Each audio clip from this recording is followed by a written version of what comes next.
The next two speakers, Noam Levenson and Lior Messika, two fabulous guys flew here from Israel.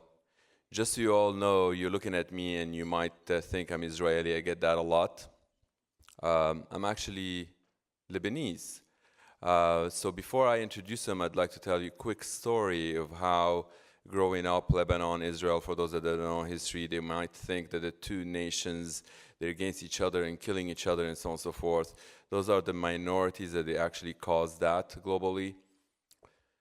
Those that I know, that they are Lebanese that I grew up with, and those that Lior and Noam know growing up with, they want peace, they want collaboration, they want the two nations to work together. They focus on business and party, and that's pretty much what I do all my life. So please, big round of applause for the Israelis and Lebanese.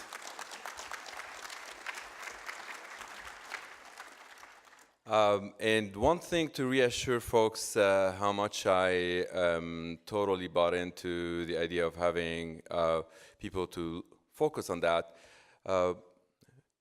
So one of the protocols that I'm co-author of is called the Toda protocol. And you probably noticed that it's the main sponsor of the event. It's called the Toda.Network, which is the company that became from the Toda protocol. So that Toda means in Hebrew, it means thank you. It wasn't called because of that. It was actually TO for Tufi and DA for Dan, and it was a placeholder. It sounds a cute story, right?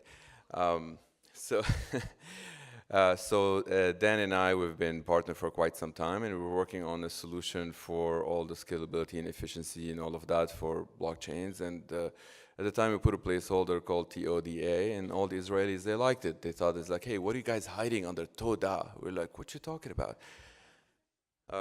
So long story short, we wanted to leave it as a statement saying, like, guess what? You guys like it, and we like it too, and we want to call it Toda protocol, and Toda protocol became a company, and now it's like an ecosystem. And yesterday was an event where there were about 11 companies showcasing Toda. Today, it's AiDecentralized, it's ACM Global Initiative, and this is not a Toda event. You might see that there's a lot of sponsors, but we made it super strict that nobody's self-promoting their products, including ourselves. People can be very subjective, but the rest of you that came here, you came to learn things and not to get sold on any product. So we promise you that we're going to continue on that, but I'm going to introduce the two next speakers the way I was told by my chief of staff now. Back to the agenda. So, starting with Noam, before co-founding Eden Block, Noam volunteered for combat service in the Israeli Defense Forces. He also worked for the US Congress, focusing on national defense, technology, and security. Noam is a prominent DLT writer and researcher and has authored the most read blockchain article on Medium. So it's basically a phenomenal profile for like a CIA. Mossad CIA. And Lior, it gets better.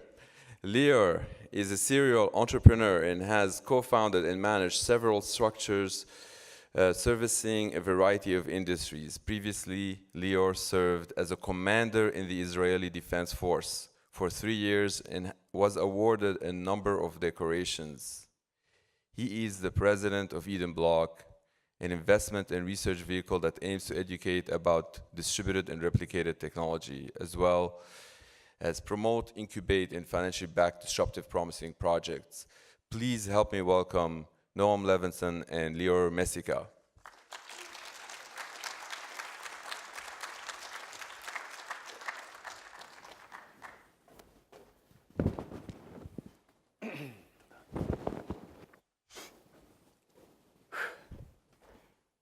Can you guys hear me?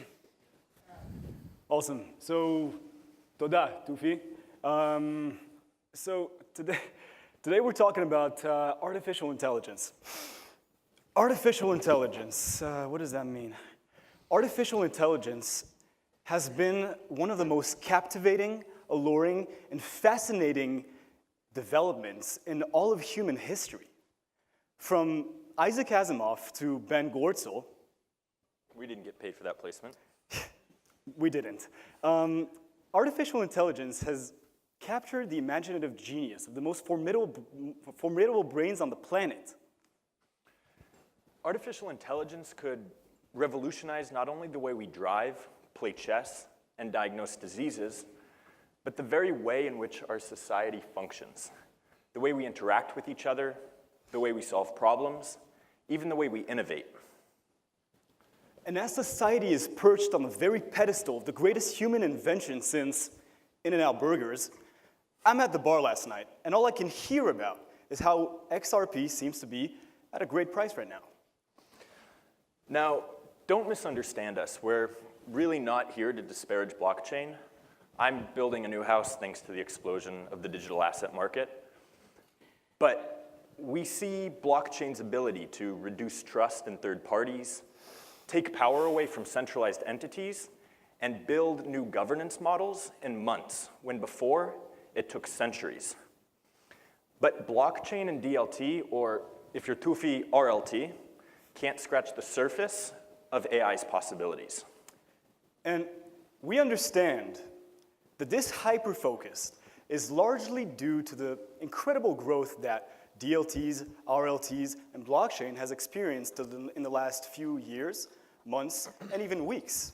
However, it's very important to understand that the same kind of breakneck development has been very much present in neural networks, deep learning, and the many realms that get explored from the comfort of a Google beanbag.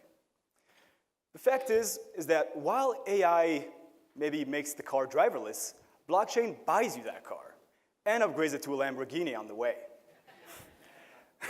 That gets a lot more press.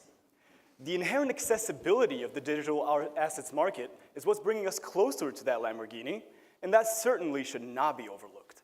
However, the fact that cryptocurrencies are turning gamblers into millionaires does not make it all that more interesting than artificial intelligence. Now, hopefully none of you wandered into the wrong conference, and you're all aware of what the topic of discussion is here today. The question that we're all exploring, albeit from a few different angles, is where do these two revolutionary technologies intersect? And we don't want to steal anyone's thunder, but that's exactly the question we're going to be exploring. Now, let's take Hank here, for example. That's Hank. Now, Hank is just taking his first steps, and Ben Goertzel is a proud uncle. Hank has a lot to learn. One day, Hank might grow up to be a Formula One racer, or a master of medical diagnoses, or maybe even a professional menace to chess grandmasters around the world.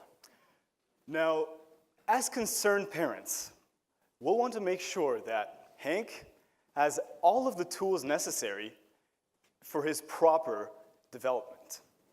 We'd want to make sure that he goes to the best schools with the best teachers, and if you're like me, understands the intricacies of Pink Floyd's Dark Side of the Moon.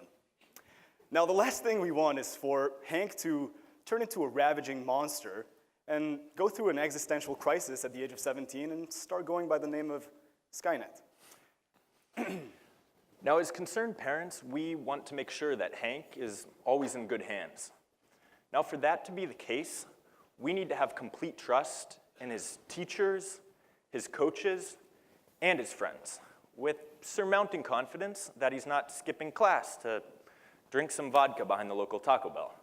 Definitely not inspired by my junior year in high school. So that brings us to some kind of elephant in the room, and everyone knows about that elephant.